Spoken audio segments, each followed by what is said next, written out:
Welcome guys to yet another episode of Apna Kanuni Adhikar. Guys, this episode is all about a very serious issue that is going on between two communities. One a majority and the other a minority. No, I am not talking about the Hindu-Muslim saga. Rather, I am talking about the heterosexual community versus the LGBT community. Since the time that the Supreme Court has decided and agreed to rehear the Section 377 petition, there has been an uproar of protest from the heterosexual community that the LGBT community should not be granted any approval in any manner whatsoever. Guys, by doing this, we are actually endangering our very own heterosexual community. I'll tell you about the why, what, and where of things.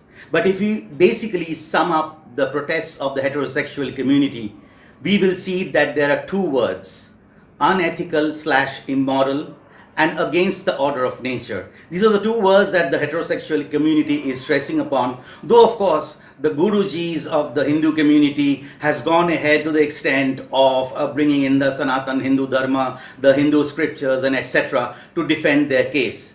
But guys, by doing this, we are actually endangering ourselves. I'll tell you what the danger is all about, but for a moment we will take a step back to understand the perspective of these two words, one unethical and two against the order of nature, in the present day society vis-a-vis the 17th century. Guys, you will appreciate that words, terminologies and phrases evolve over a period of time. I mean their definition. Over the period of years, decades and centuries, the definitions go through an evolution in the best interest of the society. Now let us take up the first word, unethical/immoral, the word that is being widely uttered and heard in the comments and the protests of the heterosexual community. Now let us take a few examples of what unethical and immoral used to be in the 17th century and how it has evolved over a period of time, over centuries to the present day. For example, number one, widows remarrying was a very immoral and unethical act in the 17th century, but we have ratified it by law. Women going around with men till late in the night was highly unethical and immoral in the 17th and 18th century, but we have ratified it by practice because that is the need of the present day society.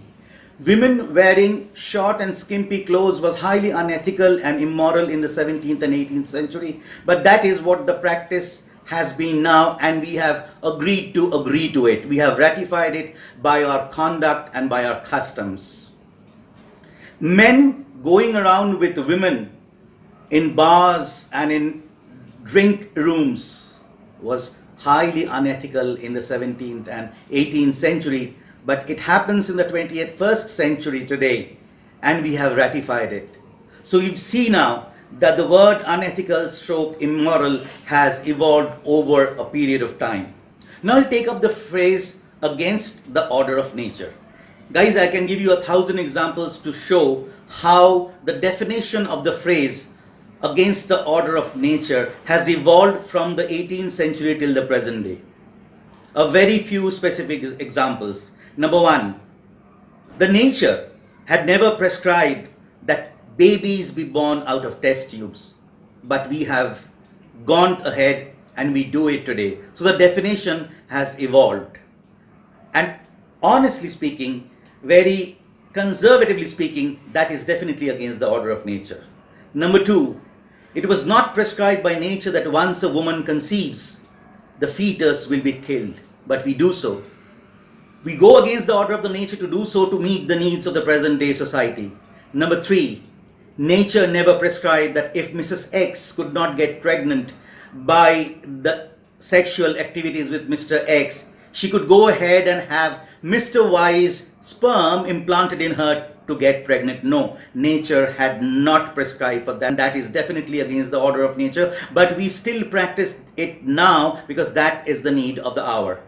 Number four, nature had never prescribed that a person could delay the act of becoming a father by freezing his own sperm for 10 years. No, nature did not mean the process of becoming a father to be in that manner. But we do that. We do that because that is the need of the hour, and the phraseology against the order of nature has evolved from then till now in this way. And if all these things can evolve, and if all these things can be done, and this kind of evolution of definition can be accepted by the society to suit the needs of the society, then why can we not again modify the phrase against the order of nature to suit the needs of the LGBT community? Before I go ahead and tell you about the dangers that I was talking about at the start of this video, I would like to place three things on the table. Number one, oil and water does not mix together. Number two, no one becomes a member of the LGBT community by fashion. It's not like many people are cutting their hair short, so you cut your hair short, or many people are wearing black jackets, so you go ahead and wear black jackets. Number three, even the Supreme Court has agreed to agree in its right to privacy judgment that the sexual orientation of a person is included in its right to privacy. Now I'll come to the very dangerous part of the whole story.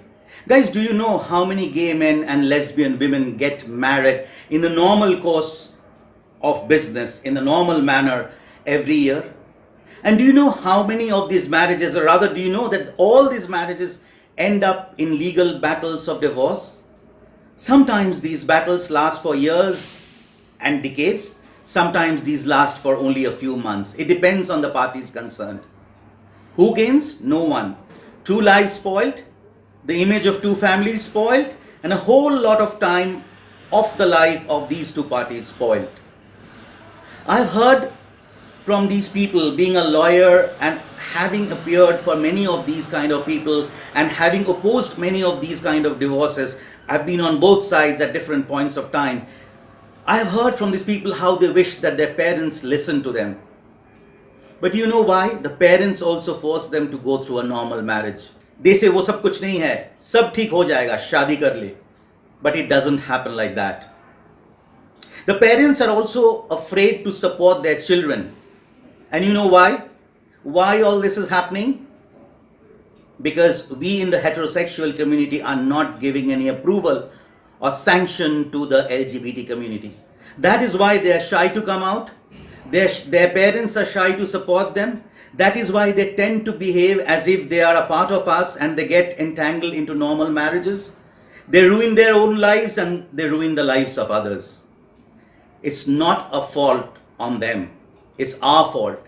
If we had given them a respectable space to live, a respectable life to live, a respectable status in the society, they would have come out. Their parents would have supported them. Their parents would have not have forced them to go in for a normal marriage. But until and unless we go ahead and give them an approval, nothing will happen. They will keep on getting entangled with us against their wishes, and they will keep on ruining the lives of the heterosexual people, much against their wishes. And if anyone is to be blamed, then we, the heterosexual community, will have to be blamed for that, because we are not allowing them to be what they are.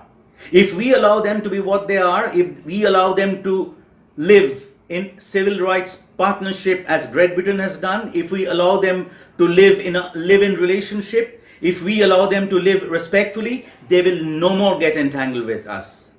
So guys, it's time. It's high time that we thought, we evolved, we came out of our isms, and we took a decision for the best. Guys, tell me, how many of you would want your son or daughter to get married to a gay man or a lesbian woman? No one, right? So guys, think, wake up, evolve, take an action and support. Give them the right that they need, give them the respect that they need, and give the LGBT community the space that they need. Guys, thank you so much for watching. We'll meet soon with my next video. Till then, stay happy, stay blessed, and stay tension free. This much for today. Namaskar and Jai Hind.